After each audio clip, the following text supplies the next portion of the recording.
welcome back to the 3DD podcast. Thank you for tuning into the show today. So glad to have you here with me.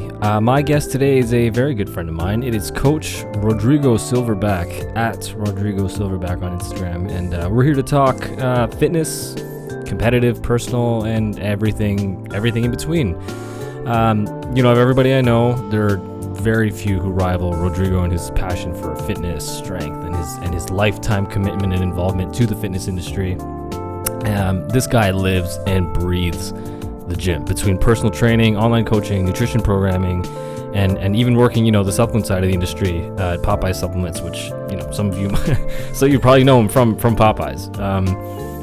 We go everywhere in this podcast, man. I felt like I could have easily been a 3-hour show, and I mean, I knew that.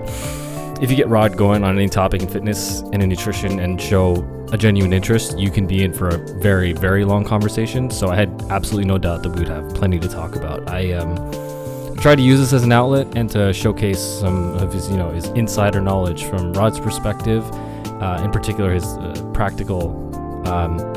practical nature and his approach to fitness. He won't throw a book at you and talk about studies, talk about theoretical things he learned in whatever education program. He'll tell you about real world examples in which he watched something work or not work, and he'll tell you why. So that was kind of my direction going into this. We talked a little bit about the Olympia that just happened, got his opinion on some of, and you can really get to see what a fan of bodybuilding that Rodrigo is. We went kind of everywhere, from the shakeup of the fitness industry with respect to the COVID lockdowns here in Ontario, taking gyms for granted, talk about coaches, what drew Rodrigo to be a coach himself. I think he's always had that attitude as long as I've known him, wanting to include people who take an interest in fitness. Even in his high school days, there's a story in here, him talking about not wanting to see kids drop phys ed after 9th grade, which I'm guilty of. I dropped the gym as soon as it wasn't a legal requirement, because it was intimidating, and I was overall just a wispy, nerdy kid in high school anyways, and I just had no interest in continuing it until little did I know how big of an impact fitness would have on my life later on. But anyhow, great show, great conversation. Love getting to talk business with the boy, and I hope you enjoy as well the 3DD podcast with Coach Rodrigo Silverback.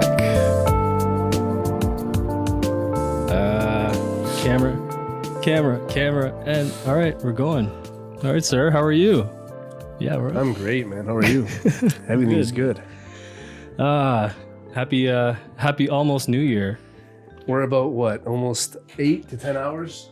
I'd say 10 hours from now. 10 hours from now would be 10 hours out from the end. Hitting 2021 finally, and I don't know. All I gotta say is 2020 was a big awakening for a lot of things, whether it was health related, physical, whatever it was, emotional. A lot of people went through it, and I've seen it through clients, friends, families.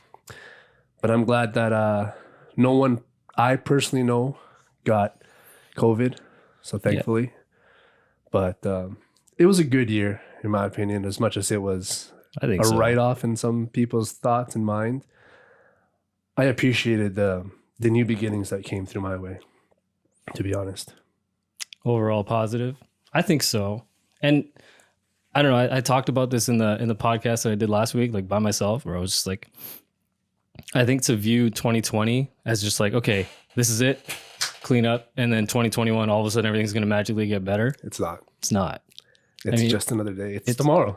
Yeah. What's that going to make difference to our lockdown or our training or anything really? Because we're supposed to do this yesterday, yeah. and then we rescheduled to do it today, and then you're like, oh yeah, we'll do it end of the year, and I looked at the date, I was like, oh yeah, I guess that's New Year's Eve, isn't it? And it doesn't feel like it. No. Did Christmas feel like Christmas? And honestly, I love Christmas. Coming from a country where Christmas is probably the most heavily celebrated holiday in the country, in the world for us, this year was far from that. Yeah. And a big part of it is celebrating with the family. Exactly. And even friends or anything like that. And I'm not saying that I didn't have fun or anything. It was just, it didn't feel like it. Outdoors, it didn't feel like it. Other than a beautiful snowfall we had, it wasn't the same. Yeah. A lot of things weren't the same this year. Yeah.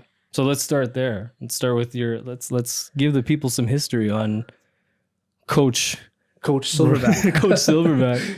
You didn't start as Coach Silverback? No, I started as Coach Rodrigo back in, man, I don't even know, 2011 or 12, back at Good Life Fitness. West Mall, shout out to those guys. I take that shout out back. You're just a forever Etobicoke boy. I know. I realized that I'm very local, and too many people know me locally, whether it's at the gyms, Popeyes, different gyms. Yeah. Did I say Popeyes? No, I run into people always, and I can't hate it. I love everybody, but it is pretty local too. You're a very local boy. People know me a lot around here. We're going to start pushing you out to the rest of the world. I'd love to hit out west again, see Big Dan. That was fun.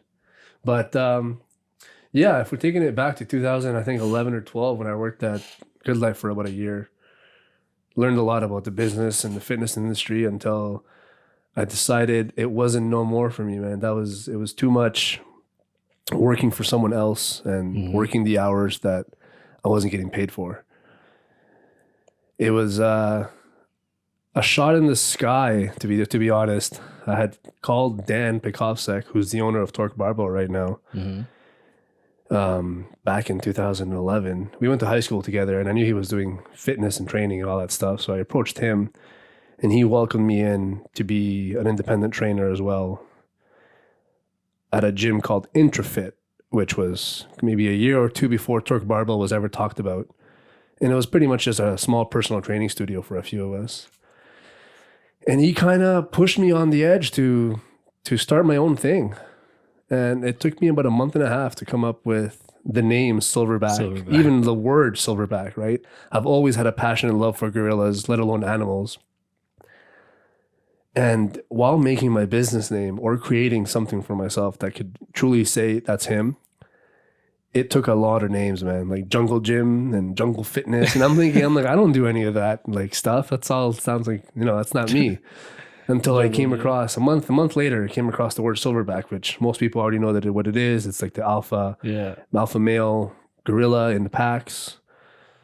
And that clicked. And, fast forward to now, trained many, many clients, worked with many, many athletes, have had a few people step on stage, have had, a lot of clients step on the rink, basketball courts, soccer fields, whatever it is. Yeah. I've worked with a lot of people, and I've learned a ton throughout the years, whether it's with physical, emotional, everything. Because that's how I met you, was at the gym. At Torque, yeah. Because I remember when I walked into Torque, if you've ever been there, as you enter the gym, you'll see on the glass the logo printed, Torque Barbell. Right beside the door, there's also a Silverback. Yeah. There's also a Silverback logo. And then right when you walk around the corner and you're getting your tour, they usually take you first to the left, to the turf first, and you'll see this huge banner, Silverback banner. Honestly, when I got that sticker up on the front, it was a very meaningful day for me. Yeah. Years ago. Probably won't matter to much people now, but when that went up, I felt like I've done something good. Yeah. And now it's just to keep it growing. And there's little things like that. Little things like that. And especially if you ever try to do something on your own and try to build something from the ground up, there's like those little marquee things. Yeah. When you see something that you made, something, pop up somewhere, or like a little things that they might not matter to other people, but they're special to you. It's very meaningful. So like I always kind of associated you with Torque in that way, because when I first showed up, I saw the silver. I didn't understand what it was. I was like, what does that mean? What does that mean? What's this? What's that? Because I was also pretty new to the gym when I joined Torque. And I think back then is when we all had our own little personal training businesses on the outside wall, on the glass. Yeah. I think Dan had Powerful Athlete up there. Yeah. Josh had Next Generation Athletics, and I believe Mike had Evolution. It's weird, isn't it? Things change now, and now we've all parted ways except myself. I'm still at Torque. That little stamp is still on the window. It's still there. I don't see it coming down. It should be a memory forever. But it's been a great ride in this industry. But as much as I'd like to say it's gone positive, this year took a huge twist on things. On the fitness industry itself. That was interesting to watch how because so much of a lot of people, if you're on the outside looking in to the fitness industry, your entry point is either by watching influencers or one-on-one personal training, usually. So, one-on-one personal training being like kind of a standard, it's always kind of a face-to-face. It's a very personal thing that you do. Yeah. And then all of a sudden you can't do it anymore. Nope. It was very, very challenging at first. Watching people try to adapt. Exactly. And then everybody's going online. There were so many workouts free online. Yeah. I didn't see the point of charging my clients any money for that time. There's no point of me charging you. If anything, we'll continue with the nutrition, but we're all taking a hit in the physical aspect. And, some of them got some home workouts. Yeah. But you can take that so far. But and I hate to say it like that. Yeah. Because some people only rely on home workouts and hey, so be it. Yeah. I'm not that type of person. Right. I need to smell the iron. I need to hear the barbells clinging and all that stuff. It's different. It brings a different person inside of you. It's hard to explain to people who don't really get it, or just like, when you work at it, because some people have. I had this too. Like when I first started the gym, I was, my ideal idea of a gym was a very clean, like sterile, everything brand new. Until I showed up, until I really started lifting, and then I showed up at Torque, and I was like, no, this is what I want. And it's not saying that we're dirty, please. No, no. It's there's a difference in atmosphere. Yeah, and I think that brings the true lifter persona out of you. Yeah. And if it's not the atmosphere or who you're lifting with, I know a lot of people who are very good, strong bodybuilders, lifters, whatever they may be, who train alone. They don't speak to anybody. They don't say hi to anybody. Garage gym and everything. Good for you. But that's not me. Mm-hmm. I like to see other people's challenges, whether it be a failure, a huge PR, whatever. I like to see the emotions. You are that social guy in the gym. I don't waste my time there, but I like to.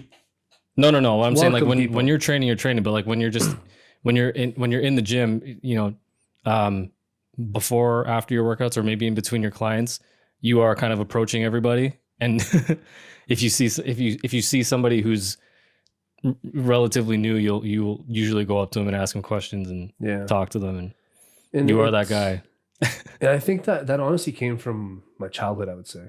Yeah. Coming here, not knowing English, not a single word, maybe the word bitch, and not even pronouncing it that way.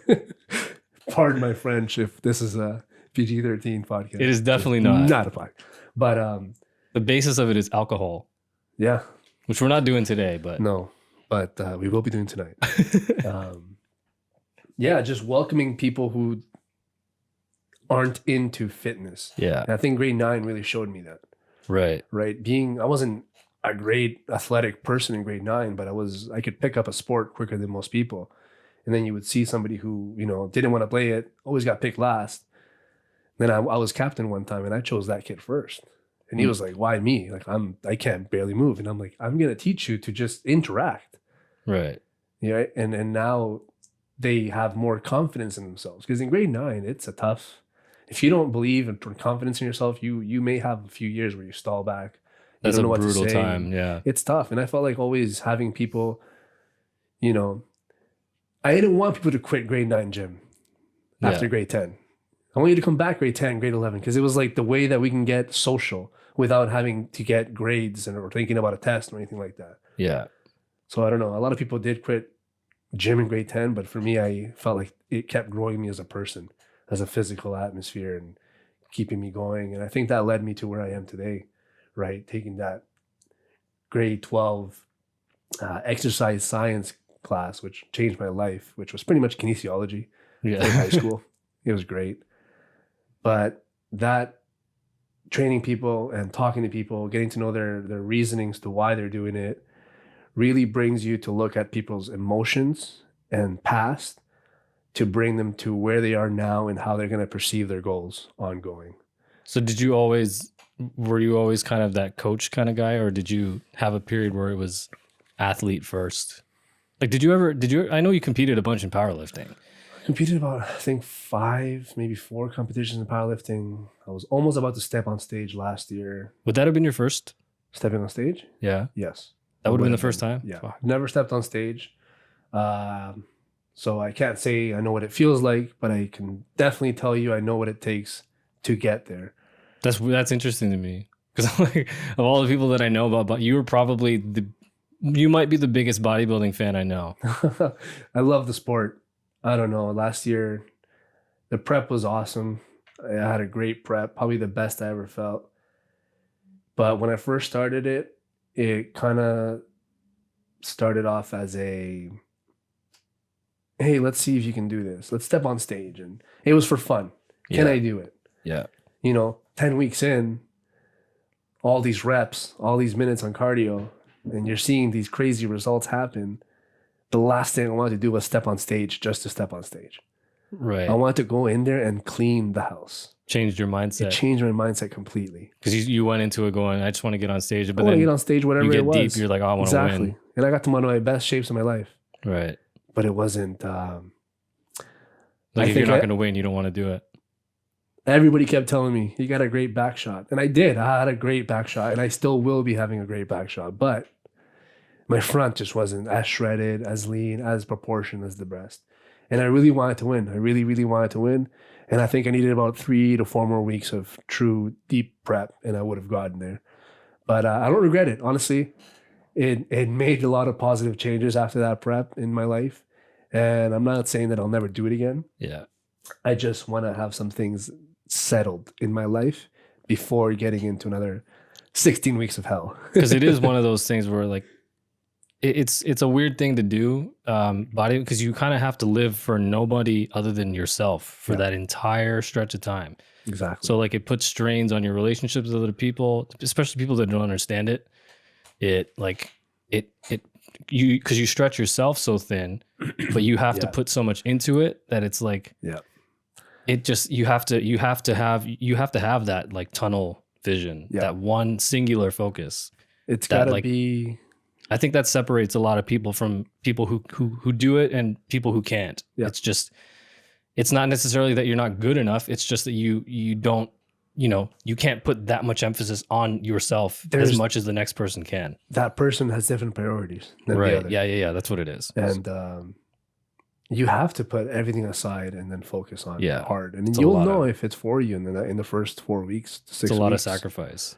Right? When you'll start realizing how your body responds from diet changes and cardio changes and training schemes. Yeah. Whether it's high volume or drop sets or a lot of different types of training techniques in a 16-week prep, depending on what's needed, right? But your body will tell you within 4 to 6 weeks if it's really capable of continuing for another 10. Really makes you think about like the top level, like the Olympia guys. Yeah. Fucking. Because I was like, I don't consider myself a huge like bodybuilding. Like I don't really follow the sport, especially not as much as you. Like this year, you've been in the sport for a while. You know names, right? I know names, but like I wouldn't say that I'm like a follower of it. Like when we watched the Olympia this year, that's the first time I ever saw it live. Yeah, before that, it was like I had to pay for it, man. I don't know what happened this year. It was crazy. Yeah, it was good. Yeah, it had a lot of good names. I mean, you had what was it? 1, 2, 3, almost 3 Olympia winners on stage, which is, you've never seen that, I don't think. Yeah. It's just pretty wild. I mean, if you were to bring back Sean Roden, who was a 2018 winner, I believe, then you'd have quite amount of Olympias there just to fight off the big mass and the leanness of each guy, because you had that guy and you had Flex Lewis who stepped out, who was supposed to be in the open. That's a whole different top 6. The top 6 that you saw this year, you got to think too, been much different. All these guys and girls, they prepped during COVID. Yeah, most of them the whole year, unless some of them were pre-qualified. So I believe if you're top 10 Olympia 2019, you're already qualified for the 2020. I believe. I could be wrong. It could be top 6. Yeah. Somebody quote me on that. Comment on below. I'm not gonna be the guy to fact check that. So some of the guys have to, Regan Grimes competed, I think, all year long trying to get points and to get in. But he also did the last show of the year, I believe, which was a pro show that qualified him for 2021. So now he's got the entire year to prep only for the Olympia. Right. Unless he wants to go and win some more money, which he can. Because now he's not going to work. He's qualified for it, right? Got it. So that's the beauty about some of these guys in the sport, is that, the Olympia until you're not qualified anymore. But some of them have to compete pretty often just to get enough points to perhaps get in by points. And it's a hard one. So, yeah, I know Regan Grimes competed quite a lot this year. So his body's definitely thankful for his rest right now. But yeah. Big surprise, Big Ramy. Yeah. A couple of Canadian boys up there. 3. Mr. Senior Chris Bumstead. Yeah. I did not know he was. I didn't know he was Canadian until He's a beauty. Like this year. Believe it or not, I actually met Chris and Regan back in Mr. Ontario's when they were juniors. They weren't even pros yet. Weird situation because I don't know how they changed it, but I remember they were doing juniors, and I believe, again, I could be wrong. I think Chris won the juniors, and then Regan got a better placing in him. Same day, same fucking like 5 minutes apart, got a better placing than Chris in the heavyweights open, which was confusing me because how are you gonna give him first place and then give him 5th place and give this guy 2nd and then 3rd? It doesn't make sense. I was confused.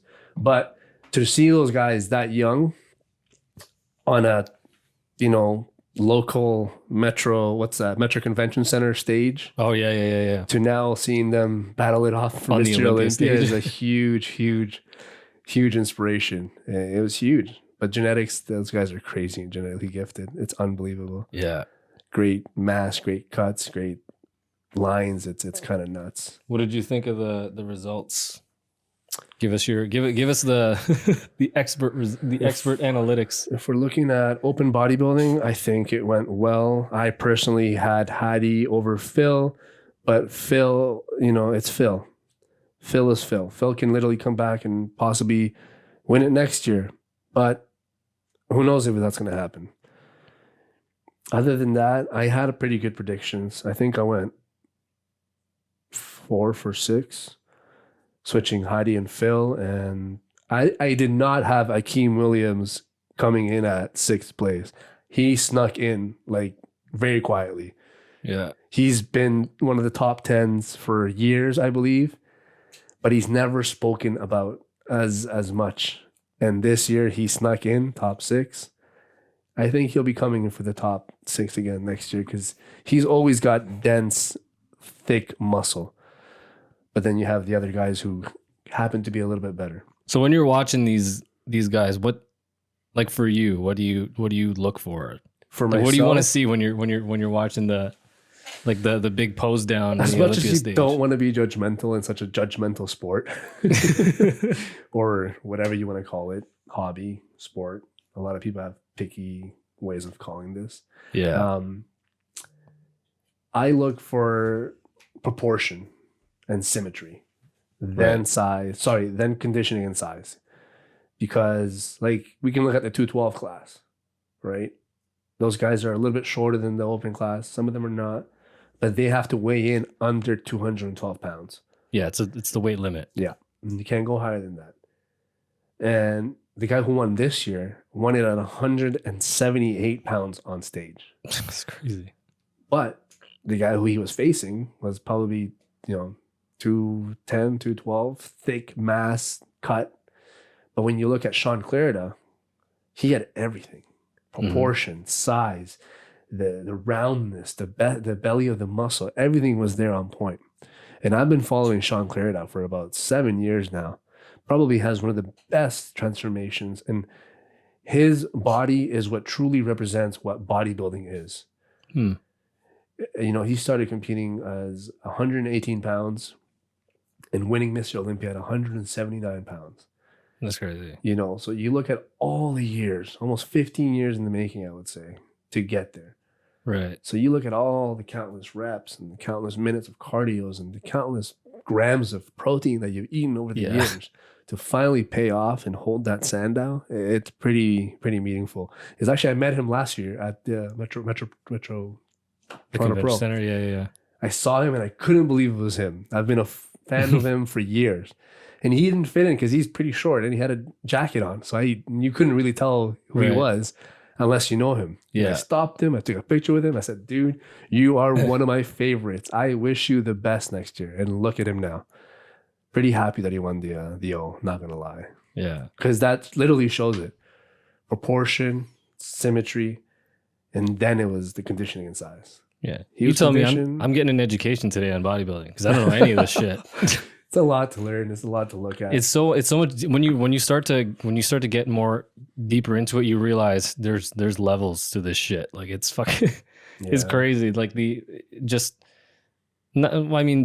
just like the overall optics of it, and like because it's one of these sports that like if you're not really paying attention to it, you can go your whole life and just never come across it. Yep. It's one of those things for some reason. But like once you get into it, you realize, oh my God, there's a whole fucking world here. Yeah.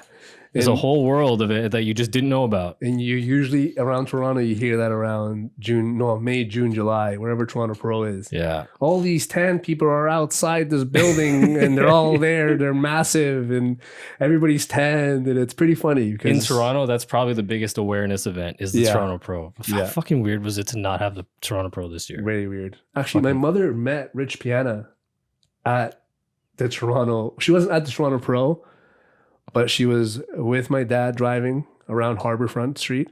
Oh, and she got out and happened to walk across, and then she saw a huge man with a fitted hat down to the hair, down to the eyebrows, covered in tattoos, massive tank top. Everybody's taking pictures of him. And I showed her a picture of him, and she's like, "Yeah, that's it." And I was like, "You saw Rich Piana. May he rest in peace." But that's pretty cool. Yeah. And honestly, May, June, July, that's the only time you catch these guys in Toronto. Like the Toronto Pro to Toronto bodybuilding fans is what TIFF is to film fans. Yeah, exactly. Because like you could just be walking around, there's movie stars. It's the same thing. Like when you're around that time, because especially for the people who are competing, they probably come down here a little bit early because you don't want to get here right on your competition day. No. That's one of the last things that you want to do. Definitely, you want to let the inflammation from the flight go down in case it does happen. Yeah, so they're usually here a little bit early, so that you might catch them, in a restaurant or walking around or whatever. It's like it's the same sort of thing. So then to not have it, because for me, I've been working not the Olympia, the Toronto Pro for the last 2 years, 3 years. Well, before this year, I'd been. I got a couple of my passes for the Toronto Pro for working booths and for filming, and for me that's like a bookmark on every year because fitness is such a big part of my business. And then the Toronto Pro is when we're all in the same room. Yeah. It's fucking really strange. You'll see half your followers right there. Everybody's there. Everybody's there. Like everybody that I know from like all over. And we're all in this because we all have ridiculous schedules. That's a lot of good people. And we all live all over the place. But then for one weekend, like for 3 days, we're all in the same room. Yep. It's fucking really weird. Like that's when you get all the that's where the one pose meme came from, where I was just so excited to be beside everybody. I was just like, look at this guy, look at this guy. And then this year it's just like it's another one of these. That to me is like a really good like indicator of like what 2020 was, is just being separated from everybody. Like you didn't get that one big event. It was a big isolation for the world. Yeah. Right? Yeah. I was supposed to have about 6 family members come from Chile up here during the summer, and that got scratched off. Didn't happen. Who knows when it's going to happen? I have no idea. Yeah. It's a shame, but yeah. What can you do? Honestly, it's again, like we talked about in the beginning of the episode, it's tomorrow. It's true, yeah. Nothing's going to change. Nothing's going to change. I mean, I'm going to write down the date somewhere differently. Yeah. That's pretty much it. I'm still going to wake up and crush everything I do. Like it's nothing's really going to change for me. I think the wrong thing to do is to wait for January and be okay. And then, because you're going to look around and everything's going to be the fucking same. Yeah. Everything's going to be the same. The biggest difference is you're adding a 2 instead of an O. Yeah. I mean, you're adding an O 1 instead of a 1 2, and it's a whole new thing. Yeah. But it's still the same shit. Like, I mean, I feel like not being around people took a lot of the baggage off of Christmas and New Year's, because now not everybody, you're everywhere you go before is like, oh, what are you doing for Christmas? What are you doing for New Year's? But if you ask that to people now, it's just like nothing. What are you doing?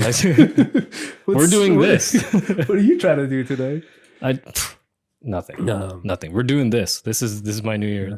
I was like, do I even want to stay up to midnight? I mean, I might just stay up till midnight just because I'm probably going to be up till midnight, but it won't be like, oh, wow. Yeah. Let me call all my friends right now Yeah. and tell them all Happy New Year. Sucks we had to live through last year, but no, honestly, guys, I'll probably see you this weekend. Yeah. Probably. That's it. Hot take topic. Ooh. New Year's resolution bandwagoners. What's your opinion? Well, or people who let's not put that label on it. Let's just say people who use New Year's as their New Year's as a fitness resolution as their New Year's thing. I can see it. Well, I can see why it was a trend so much last year and the years before that. Yeah.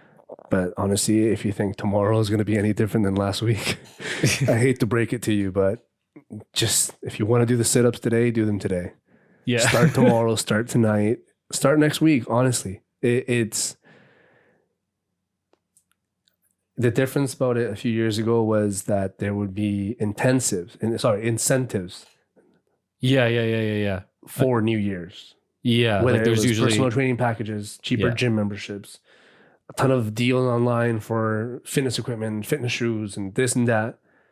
People thought it was the time to start because it's a fresh new sleigh. I'm sorry, 2021 is not a fresh new sleigh. It's just another month adding to 2020. Yeah. But I'm not even looking at that because it is a new year. Yes, it will be a new year, a new beginning, New Year, a new year. Friday. But I don't see why people would push it till January 1st this year. It's nothing. What's going to be open? Please tell me. The gym isn't going to be open any earlier. If anything, this is the year to really prove that January 1st means nothing. No. Because between today and tomorrow, the gym will still be closed. Mm-hmm. You still won't be allowed to do any of the indoor shit with your friends. Exactly. Everything's going to be the same. So I'm still going to wake up at the same time. Yeah. It's like, 7 a.m. I'm going to be up. It doesn't matter if it's a new year or not.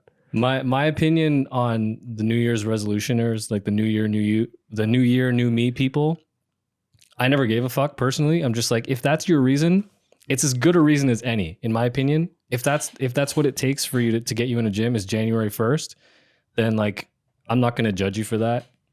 If it gets you in, it gets you in. And like, I was looking through like my, like they do the, what do you even call this? Like where it's like, 1 year ago today on Instagram. Oh, I just posted one today of you and I. I think we were deadlifting. Yeah. That's what we did last year on New Year's Eve. One last deadlift session. But and I'm sure if it was open, we'd be there too. And then come here. Instead of doing this, we'd probably be doing that. Oh, imagine doing this without twerk. And then let's be too loud probably. Everybody coming in. Hey, what's up, man? Hey, Luna. Be a little wild. Yeah. But I mean, I was looking through mine, and like every year I post the same thing, which is like a few days out from New Year's, I post like one big PSA thing that's like, if you're a person who wants to get into the gym and you want to do it on New Year's and you're intimidated or whatever, I'm like, message me, I'll bring you into Torque, and like nobody's gonna judge you. I'll make sure you have friends. I'll make sure you have a good time.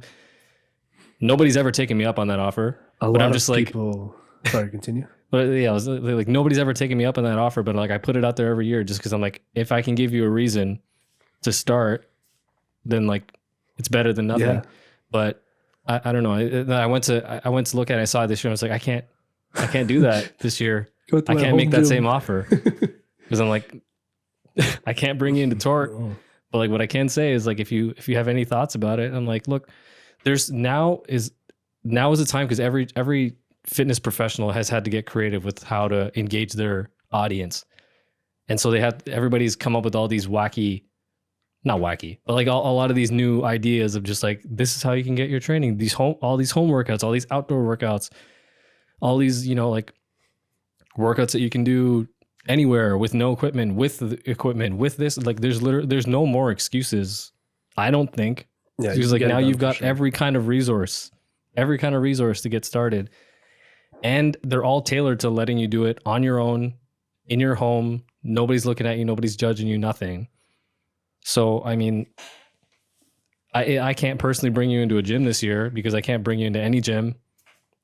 But, I still say you can start. A lot of people take the judging part very seriously when it comes to joining a gym. Yes. And I've seen that a lot. And I honestly don't think people who go to the gym truly care. No, nobody cares. Unless you're in there your first day and you're truly making a fool out of yourself. And I've seen it happen, whether it's, you're dropping dumbbells and barbells and you have no gym etiquette. It's different. That's different. I don't know. You ask questions, but a lot of people feel like they get judged the second they step in the door. And it's like, no. It's not like that. That person's looking at you because he's probably halfway through his set and he's trying to look somewhere and not the mirror. Because the whole time he's probably either staring at the mirror or the ground or the thing in front of him or whatever it was. But believe me, I myself am guilty of it too. Between sets, I'll look around and I may not have the happiest face, but believe me, I'm ecstatic inside. Yeah. I'm the happiest. Approach me after the set and I'll be smiling, but during the set I may not. I think that's one of the funniest realizations you have after you've been going to the gym for a while is like when you look around the gym and you see, one of those, like one of these big, scary looking guys or literally any guy that's just in the gym in between sitting on a bench, just looking at the wall. He's actually thinking about nothing. He's not looking at anybody. Maybe even post-workout meal. I don't know. But yeah. But they're literally thinking about nothing. They could be thinking about they'll be thinking about the simplest shit because like you have to be so focused. Yeah. If your mind wanders, you're not going to have a good session. No. So like if you look at a guy and he's looking around you see him looking around the room or looking at people or looking at the wall, sometimes you will just be in their path, but they're not actually looking at you. Yeah. But like, it's funny because like when you look at a guy who's in the gym, just sitting on a bench, staring at something or nothing, he's actually thinking about nothing. Probably thinking about nothing. Waiting for that timer to buzz so we can start again or something. So like, but that's like the more you worry about, like nobody's judging you harder than you're judging yourself. Yeah. In the gym. Yeah. Believe it or not. So like the more you think about it, the more likely you are to do something stupid. Yeah. Because you're going to be hyper conscious of everything you do. You're going to be so worried about doing something wrong that you're going to lose focus on what you're actually doing and then probably fuck that up. Yeah. So like, I don't know. Like I get it why a lot of people are worried, but like there's nothing I can really do or say to reassure you that like nobody actually cares. Yeah.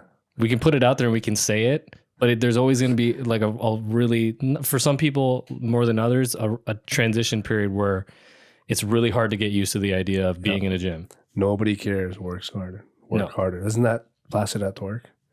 So nobody cares, work harder. I think so. That's there somewhere. I don't know if it says nobody cares, but it definitely says push harder on the floor. Oh yeah, it does say push harder. It says push harder on the floor. In my head, it says nobody cares. Work harder. You just write in permanent marker above it. Nobody cares. Push. One thing I wanted to bring up from your last podcast. Yes. I was listening to the one that you had solo. And you mentioned this quote really struck me. I was driving, cruising on the highway, speeding probably. And then Kevin says, I've seen more businesses shut down than people getting sick. That's true. That struck me, man. That's a fact. That really, really, really struck me. Yeah. Because we have numbers every single day going up of how many people are getting sick or dying, whatever it may be, whatever those numbers are, whatever chart you're looking at. But we have zero numbers on what's been shut down. Yeah. Other than certain local restaurants. No, there's nobody measuring those things. And when you said that, like, man, that takes a hit. Yeah. Because I'm on a few like Ontario fitness groups and whatever for buy, sell, trade equipment. And a few of them were literally selling their entire gym because they had to shut down. And that's very, very sad, man. Yeah. Ontario doesn't have crazy names in gyms unless you're looking at, Pure and the ones we go around here. But other than that, you're not hearing of crazy names, especially north of Ontario. Yeah. It's nothing crazy gym that you'd be like, oh, I got to travel there to see it. People will travel from Vancouver or wherever out west to see Pure Muscle because of what it shows. Yeah. And to know that there's, countless gyms shutting down, let alone restaurants and plenty of other businesses. Yeah. It's really, really sad. Is this a way of them just trying to bring down leases and rentals and I don't know. mass just to build more condos? Because you are shutting down big parts with high rent and not a lot of income. Yeah. I mean, I try not to really weigh in on the politics of it, but because I'm just like, I don't know. I don't want to get involved with like conspiracies and whatnot. But I mean, I don't know. In whatever opinion, whatever stance we take on it, it's not going to change anything, right? So like, I don't know. I have my opinions on it, but I mean, that was one thing that I just put out there because I'm like, that's a fact, right? Like, I've known one person personally who tested positive, didn't get sick. His whole family didn't get sick. Me too. So he's the only person I know who had a positive test. We got negative tests. Well, not you and I, but like Nicole got a negative test, and our friends, some of our friends got negative tests. We've known a lot of. I've known one person that's gotten a positive test. I've known 0 people that have gotten sick, but I personally know at least 3 people who have lost businesses. Yeah. The biggest one is Dave lost losing OTC. OTC, yeah, that was a huge one for this, especially for this like Southern Ontario area. Like, most people, if you're from Toronto, you know OTC as much as you know Torque and such. It's a pretty big name for photo shoots and a lot of events. Yeah, it was a nice facility, really nice facility, and like, he and Shell were the people who. Push. You know, if you're at all involved in the Ontario fitness community, you have seen this video of Michelle Law's. That went viral a couple of days. Yeah, really fighting for considering gyms and fitness centers as being essential, the most essential. And and they fought the hardest for it, and for them to lose their gym is really like very tough. Yeah, very, very tough. It's a clean area. It's very clean. Oh yeah, it's actually the cleanest possibly you can get nowadays. Is a gym, and after the first lockdown, okay, I get it. You know, everything was going to shit in the beginning, back in March, April, whatever. Yeah. But once we opened up, man, that felt great. Oh yeah. There was no capacity. It was just if the spray bottles are done, don't come in. Wait till someone leaves. Yeah, it was a good system. Honestly, those 6 weeks back, I felt like I've never left. Yeah. And then you're gonna shut us down. Yeah. And then open up for 10 days just to shut us down again, and now we're still shut down. I don't know. Yeah, it's. You're not thinking. There wasn't any thought process at all.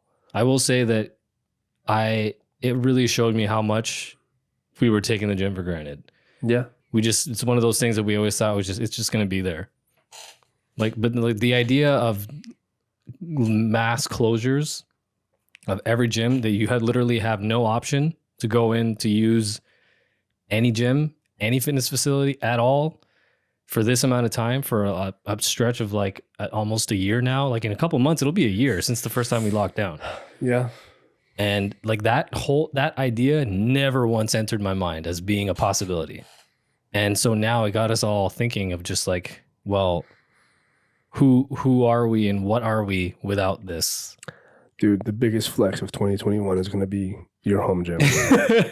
If you have a home gym starting tomorrow, you are the 1%. You are above us all. There's 2 types of people who have a home gym, people who don't have a home gym. I don't. Luckily, I have friends and clients who do, but I wish I had the space, honestly. But I still am a big gym guy. Yeah. As much as I love the home gyms and the setups and how cool they are. Yeah. Once the gyms open up, I'll be going back. But it doesn't say take away from your home gym. The home gyms are awesome. Oh yeah. And Rogue has been doing them for years. I feel like this is their homecoming. Yeah. Because they've had pictures of home gyms and how to do it for years and years and years. And now it's like, finally, all this can fly out. And I'm sure it's been flying out. I think that for me, building my home gym and also just talking to people and like doing all this research about purchasing like real, because you don't want to just buy like those those 1-inch bars with like the plates that are full of cement and shit. Mm-hmm. You want real stuff. Yeah. You want a proper Olympic bar, or like a Texas bar in Ohio. You want a real barbell. Invest in it. You want real calibrated weights, or like with stuff that's built to last. Yep. And then to see how expensive that stuff is, Yep. it kind of makes you feel like a jackass for complaining about your $50 a month gym membership. Because you're like, you think about like that $600 barbell.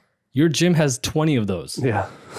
that you know, that machine that you beat the hell out of, that press machine, $1,200. $1,200. It's a bad one too. The bench, the bench that you fight over and complain like, oh, there's only 3 benches in this gym. Each of those benches was maybe $1,000 each.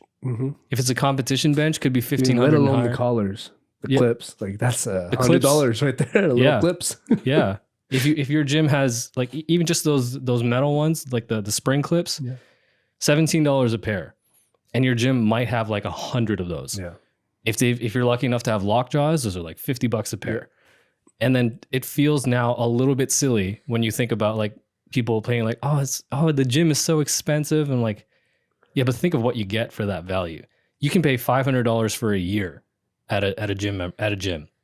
At a local gym, you can pay $500 for an entire year. That won't even buy you a really good barbell. No, maybe an average one. It'll maybe buy you like a commercial. You're gonna get shipped. I mean, you're gonna get taxed pretty hard. Yeah, that's another thing. Or one of those. One of those is gonna get hit. So like it kind of puts it into perspective too. Like if you're one of these people who has a gym and then lost it over COVID, like you lost a lot. Yeah, it's a huge investment to start it. Because it's not like you can't just start a gym with like, you know, like let's say you spend $5,000 on a power rack and bar and set of weights. You can't start an entire gym like that. You got to start it. It's pretty much got to be done when you open. You can build as you go through the years, like most gyms do, but you do need a certain base. You know, you need to cover certain bases in order to consider yourself a gym worthy of paying a membership for. Yep. And then to think that you spend all these years, you know, you think about a gym like Torque, you know, if you've been at Torque for a number of years, you can see the evolution of that gym. It changes year to year to year. Every year you come back, there's something different about it. Yeah. And then imagine if all of a sudden, all of that work, all that time, all that money was just gone. It's sad. Just wild to think about. I still have pictures of Torque when it was just a red stripe around the walls and nothing else. Yeah. Nothing else. No graffiti, no sayings, no quotes, no mirrors, no pictures, no nothing. Yeah. Take us back. Yeah. So anyways, let's talk a little bit more about your training. Well, my training has definitely changed a lot this year. After the prep late last year, I wanted to get more athletic, man. I wanted to become more mobile. And I finally reached out to my old professor in Jiu Jitsu and been doing that pretty good until the lockdown happened for the first time, and that kind of slowed us down. But, you know, once the gyms open back up, my training will still be very powerful and bodybuilding-esque, but I still want to keep the agility, endurance of a MMA hobbyist, let's say. Yeah, you are a guy who has your hands in a lot of different sports. Right. I've seen you, when I met you, you were primarily into powerlifting, and then you had a brief stint into weightlifting. Oh, yeah. And then I saw you start quickly into CrossFit. Yes and no. I love CrossFit, respect it, but man, it is not for me. It kills me every time. Yeah. It's different. It's a different type of My sport. My asthma kicks me in the ass 10 times out of 10. I've seen you do that. And then in the most recently, now into, I wouldn't say mixed martial arts completely, but like definitely jiu-jitsu. Yeah. And then a little bit of striking. You and I have worked on a little bit of striking. And I just feel like when I started jiu-jitsu a long time ago, and I didn't really, because once the gym kind of broke up and fell off, it was a 2-minute walk from my house. I could not go. Right. That split off, and I wasn't driving at the time, and the professor moved far away, and I was lost. I didn't have that much care to continue training. Yeah. Until I just saw my professor post pictures at the new gym he was at, and that, you know, fuck, I have time. Yeah. I want to try something new. I mean, I still have this gi. Let's go do it. Yeah. And thankfully, I have a great, solid crew that I have there. You know, a bunch of them just got to blue belts. So I'm kind of like one of the last white belts left. And I'm like, got to catch up to the boys. Yeah. But I respect them so much. And I can't wait to bring you out eventually. Trust me, because it's humbling. Yeah, it is. It definitely is. It doesn't matter about size, strength, whatever. It's going to be technique, and it's a game of chess. Yeah. I've gotten my ass kicked so many times, and I embrace every one of them.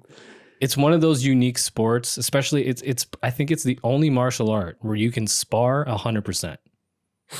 Yeah, like you don't have to hold back when you spar. No, maybe if you're in the lower belts, you know, you gotta be a little bit more sensitive to things like arm locks and leg locks. Mostly the fucking heel hooks. Alan, I'm calling you out. But like once you get up to the higher levels, like the purple belts, the brown belts, the black belts, those guys can spar 100%. Yeah. Whereas, you know, like when you spar in striking, any sort of striking sport, you can't spar 100%. You can't spar like exactly like you're going to fight. It's so hard to call it. That's why I don't like hearing numbers when it comes to sparring sometimes, because it is hard to judge it. Right. Right. Right. But I'm just saying, like, you can't throw, like, if you're sparring kickboxing, for example, you can't just, you know, take your shin guards off, take your headgear off, and then just wail on somebody as if you're going to really fight them. Yeah. Not in sparring, you can't really do that. But in jiu-jitsu, you can put your entire effort into it and not worry about, because it's, at the end of the day, it is, if you're working with people who are experienced practitioners of the sport, they can all do it safely. Yeah. You can do it 100% safely with 100% effort. It's one of those really unique sports. And that's one of those things that, like... Yeah. I mean, the only injuries that really come from it are over time. Yeah. Like the joints in the hands. Sure. You look at a black belt. And the ears. The ears, yes. But, you know, as my professor, for a guy who's been through a ton, zero. Yeah. Like zero in his ears. Zero. Nothing in his ears. Does he wear the ear guards? No. Never seen him wear anything on his ears. And I'm telling you right now, this is one of the most dangerous men I know. That one thing on his ears. It's kind of crazy though. But, it also changes your... It depends on the wrestling, right? That's the biggest part, is how much okay. ear friction do you get happening through wrestling? Right. So when I wrestle with the boys, I'm always like, let's rub ears. But yeah, it's you don't know. And I had the mistake of walking into an open mat with a black rash guard once. I didn't know anybody there, and they didn't know me. And boy, humbling. The first guy who rolled me, like, I'm wearing a black rash guard. I'm not a little man. I'm pretty big. I've rounder muscles than most guys at an MMA gym. Yeah. So he's like, hey, you want to roll? And I was just like, yeah, let me just stretch, do a quick warm up. And he notices that I'm about to start, and I'm kind of going on the floor, because that's what we were used to at the beginning, is start on the floor. Don't start on the floor, at the top, because takedown might be where you injure yourself if you don't know how to land it, or so on. So the second I shake hands with him and I'm ready to start on the knees, he's like, are you a white belt? Are you a white belt or something? I was like, I'm new. And he's like, oh, okay, let's go. And that first dude who wanted to get a little challenge, because he thought it would be more of a challenge, taught me the most that day. That day, he took so much time to just, she's like, show me what you do. I'm going to defend. So I had to attack. So I got to a few, almost got him in a good lock. And he's like, okay, next time try to do this, this, and that. And for that whole hour, I worked with him one-on-one. Never met him, not once. Literally just shook hands and said hi. Yeah. Went out for an hour. Once we did it for an hour, he's like, let's go a little harder now. Like, I won't help you. I may have got him almost in 2 Kimuras, but I just got tossed upside down like 3 times in a row. It was awesome. I think a lot from him. I think a lot of sports and fitness sports are like that. Like if you walk in, especially if you walk into a gym, bodybuilding gym, powerlifting gym, whatever, especially, you know, like a lot of powerlifting gyms. I found this, like, when I joined Torque too, you know, there are people there who are kind of like, they'll watch what you do, and they you know, they kind of want to they see something that they feel that they can correct, but a lot of them, some people have no compunction about going up to you and just telling you, but like other people, they want to help, but they don't want to be the guy that's like giving you the unsolicited advice. But if you go into these places with an open mind, people are there to help you. Yeah. They don't mind. Yep. They're happy to. I step on the mats and Yeah. Like, I'm all ears. Yeah. 'Cause I got nothing to teach You you. got to be that way though. You want to go to the bicep machine and I'll show you how to do something, but you got to teach me here. It's true. Yeah. But like there's in a lot of fitness sports and sports in general too. It's like, if you're willing to learn, there's people that are willing to share. Yeah. Everywhere. And that's what I took most pride about is I don't necessarily coach people to just, hey, I'm going to get you stronger and bigger. How's that sound? Yes, I promise I'm going to do that. But I also teach you what the muscle does, how it reacts, how to breathe, how to let your body control what's happening for you to stimulate growth in that muscle. Yeah. Proper contraction. Yeah. Because anybody, and I'm telling you, anybody can move a weight up and down. Count 100. This is easy to do. Right. But now if I'm going to continue to contract, like I don't have any weight right now and I'm already feeling a difference just from squeezing and making the muscle wake up and make the movement happen. Which makes a huge difference between someone's body and how they progress over time. Yeah. I think the longer you go, especially into a sport like bodybuilding, it becomes less about the weight and more about recruitment, engagement, and especially your intention setting. You know, you got to know what you're doing when you're doing an exercise. If you're doing an exercise just because you've seen somebody else do it and you don't know why you're doing it, you might do it wrong. Mm-hmm. And the main reason why you're going to do it wrong is because you don't know why you're doing it. Mm-hmm. If you're doing a bicep curl, but you don't understand that you're exercising the bicep, then you're probably going to swing because your only understanding of it is I have to start here and I have to end here. Mm-hmm. So you don't understand that. If you don't have that understanding that you're trying to contract this one muscle to move the weight up, then you're just trying to get from here to here. You're going to do whatever it takes. You might swing. You're probably going to do it wrong. So like the intention setting, I think that's one of the things that like for people who don't think they need a coach or people who don't think they need a trainer, I feel like that's one of the main differences. Like, so for somebody who, what do you say to those people who don't think that they need a coach, don't think that they need a trainer, don't think that they need a prep coach, people that think that they can get on stage by themselves? What do you think? See, I've like even a lot of consultations, even with people that have signed up or not, within that first hour, they've learned so much from me and we haven't done much. Right. It's literally teaching you how to move normally. You just don't know what you were activating or doing or stimulating. Right. Powerlifting as well. Yes, it is point A to point B, but there's so many things that lead you from point A to point B when it comes to your breath, when it comes to execution of all the muscles to just fire. Big difference, right? Your question was again, sorry. So what do you say to somebody who thinks that they don't need a trainer to get into shape, somebody who thinks that they don't need a coach, especially people who don't think that they need a coach to get on stage, on a bodybuilding stage? What do you say to those people?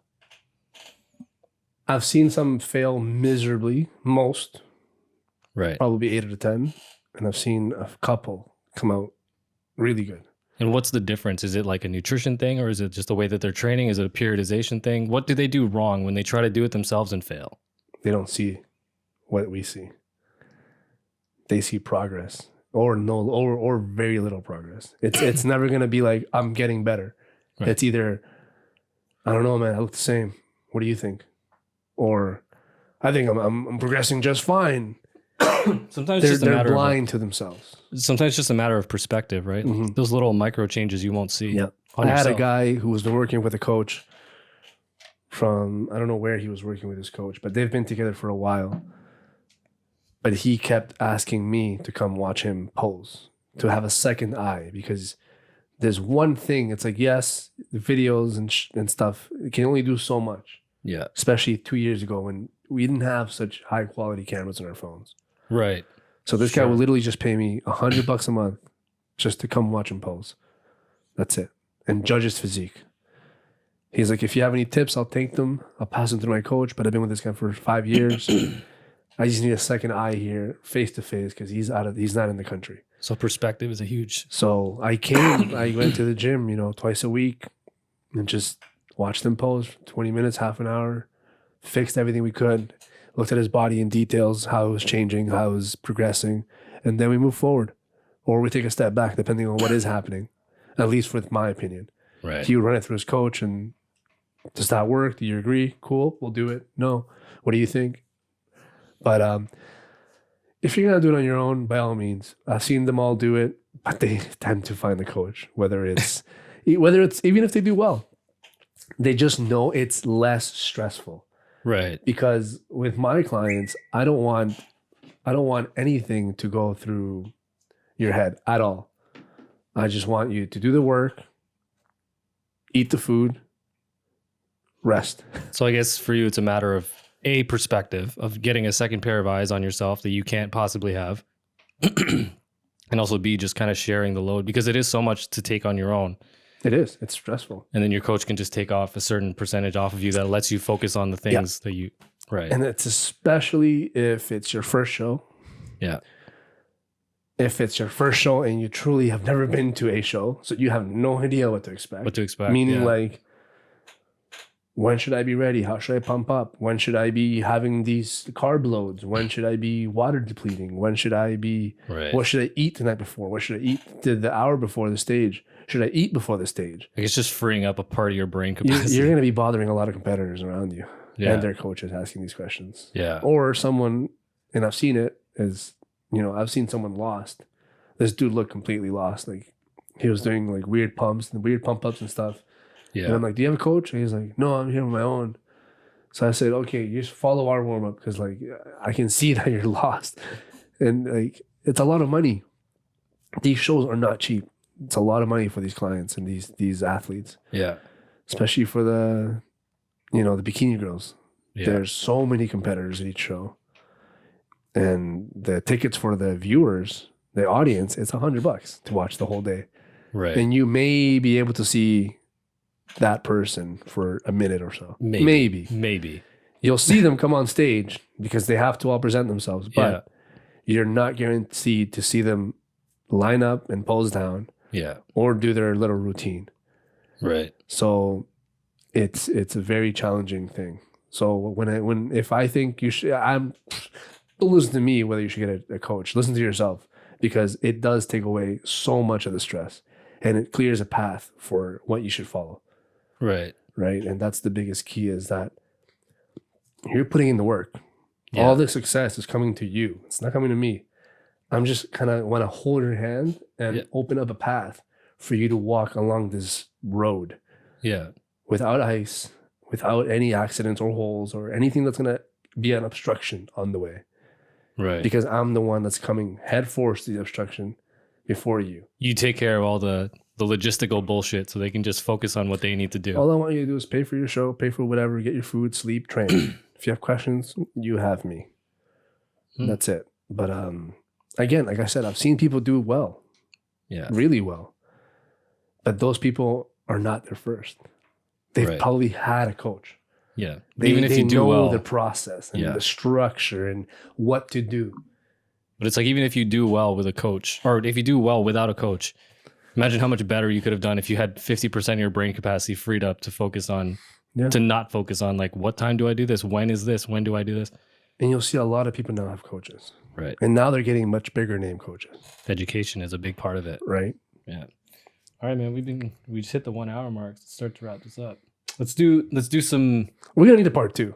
I feel like I can talk forever. Right? I'll bring you back. This 100%. Is good. let's do some myths. Myths. Tell me what's. I'm gonna put you on the spot a little bit. Biggest myth about bodybuilders. That they're all assholes or angry people. Because I've met some of the nicest, soft-spoken people in the world. But again, it's the look that we're providing. You know, a lot of people tell me I'm very, what's the word? Unapproachable. I love how he had it ready. He had the line, probably in capitals. Yeah, and then that kid from Torque told me, he's like, "Man, you should smile more. When you smile, you brighten the gym up." Yeah. And it's like, I'm not trying to smile, because if you make me smile, I will smile, and I'll make sure you know. But when I'm in the zone, I'm in the zone, and that's just me. I don't know. It's kind of hard. And I get that a lot. It's like, you're unapproachable, or you have this, you're kind of angry or something. I'm like, I'm not angry. But when you say that I'm angry, it kind of just sparks this little thing. Like, no, I'm not. I think the issue is that for a lot of people, myself included, your time in the gym is your stress relief. That's your outlet for a lot of your negative energy. So a lot of your negative energy is coming out in that time, and that's when people see you. So you're gonna, it's just the fact that you're ridding yourself of all this negativity, and it's just spilling out everywhere, and that's what makes you look like that. But that's one of the things that keeps a lot of these people grounded. It's one of these things that keeps people in a good mood all the time. Mental health has gone up there crazy. It's just skyrocketed this year. Because it gives you an outlet for all the shit that you don't want to, that you're just holding on to. It gives you something to just get rid of all of it. All that extra energy, right? There's so much energy that you hold on to that you can. It's the habit of walking in the gym, taking your card, hearing that little beep. Something about it. The beep, the little beep allows your body to, you've entered. Yeah. Now you just go and let yourself be what you want to feel. Yeah. Whether it's you want to go on the Stairmaster and hurt your lungs for an hour. Yeah. So be it. Whether you want to go and squat 800 pounds for 10 reps, so be it. Yeah. Or whether you just want to stretch and immobilize your hips. Yeah. In an atmosphere where someone is doing There's something for different. Everybody. There's something for everybody. Yeah. You and I have gone to the gym, not touched a single weight, hit the bag and left. Yeah. Right. I've done that. I've gone to the gym, lifted the gym and lifted the weights and left. I've gone to the gym, done everything and left. I've gone to the gym just to see who's there. Yeah. Oh, okay, you're here? What are you training? You're doing back? Yeah. All right, I was gonna do chest, but I'll do back with you. Yeah, you've done that with me.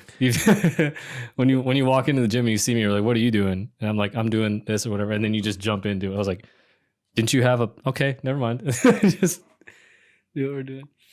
And that's the thing sometimes. Even when I work out with Garrett, I'm like, dude, I don't want to run this session. You or anybody who I work out with. Sometimes I've done it to you. I'm like, look, dude, just give you're the trainer today. I'm just gonna do what you do. It's fuck. I've done this all sometimes you just need a little, even if it's going back to the basics. Yeah. I'm going to do bench, bent over rows, and squats. Yeah. Oh, all right. Nice and simple. Cool. Yeah. Right?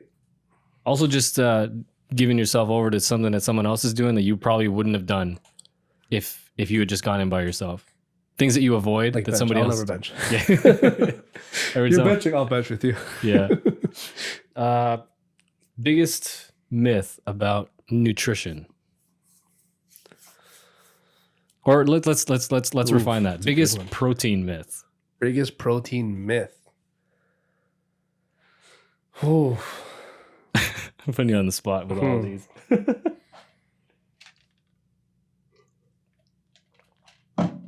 Biggest protein myth. That's a hard one because I've had. Do you think it's should people worry about getting too much or too little protein? Yes. More than too little, in my opinion. Definitely more on the too little side. I don't think enough people, general population, eat enough protein. And it goes to show usually above 30 in the age. Because a lot of people start prioritizing their health and movement, but they don't look at the nutrition. Yeah, aspect. that's what gets ignored. When they do, they look at whole meals instead of each individual macronutrient, which is totally fine. But a lot of people don't emphasize protein. Right. And I speak this a lot to my mom. You know, she's mid-40s now. Menopause is around the corner, I'm guessing. This is when women need protein the most because their body just starts burning muscle once menopause comes. Right. And it's not like just burning it constantly, but it is deteriorating if you're not training it or eating adequate protein. Right. Now, I'm not telling anybody, you know, any ladies or anybody to go eat 200 grams of protein. No, don't do that.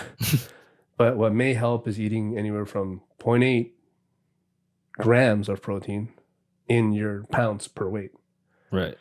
But for most of my clients who want to put on size, muscle, and keep the strength going, it's usually 1 gram or 1.2 grams of protein per pound. What about? I personally right now weigh 215 pounds and I eat around 220 to 235 grams of protein. And on my low days, and I don't have low days, but there is some days where I'll either miss a meal or miss a specific macro because of, scheduling or whatever, but I minimally get 200 grams of protein. All right. Biggest supplement myth. This is a touchy one. Supplement myth. Oh. Or either one supplement that nobody takes seriously that they should, or vitamin one D. supplement. Oh, that's a big one that's coming up now. Vitamin D. God. This year, apparently, it's going to cure COVID. It's going to cure everything. Yeah. It's not going to cure everything, but you need vitamin D to just function normally, to be, I'll be honest with you. I don't leave my house without taking vitamin D. Right. Like I'll walk over to the elevator. I'm like, I need to get my vitamin D. I'll run back. I don't care if I'm 5 minutes late, 10 minutes late. I'll run back and get it. That might be one of the big things that come out of a lot of the conversations around COVID is people starting to talk about vitamin D. Immunity. Yeah. Immunity. Your last podcast says you were taking your immune health a little bit more seriously, right? Oh, yeah. I saw you get your kombucha, your fish oils, your multivitamins, your vitamin D and all that. Yeah. I've been telling that to people for years. Yeah. Everybody who walks into Popeyes, hey, what else do I need? Yeah. Well, what do you mean? What else do you need? What are you taking? Oh, I take creatine. All right. Well, what else do you take? Any multis, any greens, any fish oil? Do you think about like your digestion, your gut issues, how your body is moving, how it's reacting, how you're resting? Are you like, you got to be aware of these things. Yeah. And a lot of people don't think about is how does each food make you feel?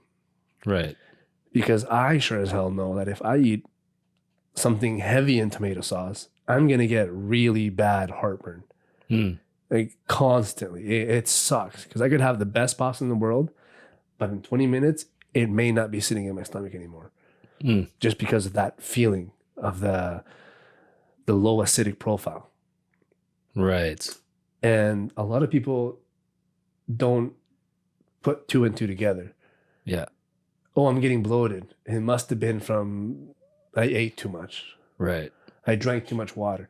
How about you look at what you ate, what was in it, and that it's probably causing something that it's not allowing your body to break it down right. Looking at those trigger foods. Right. And a lot of people have them. A lot of, lactose intolerant is huge in Canada. Right. Nowhere in the world, other than North America, do you find most people with a lot of allergies, let alone peanut allergies. Like, I've never heard of that until I came here. And I wasn't allowed to bring a Snickers to school because, it could kill Tommy or something. I've wondered about that a lot. Like, what's with all the fucking allergies? And that's just because the soil up in North America is way different than somewhere in Europe or somewhere in South America. Is that what you think it is? There's a reason why you can go to Italy and eat pizza every single day for 7 days and not once feel bad.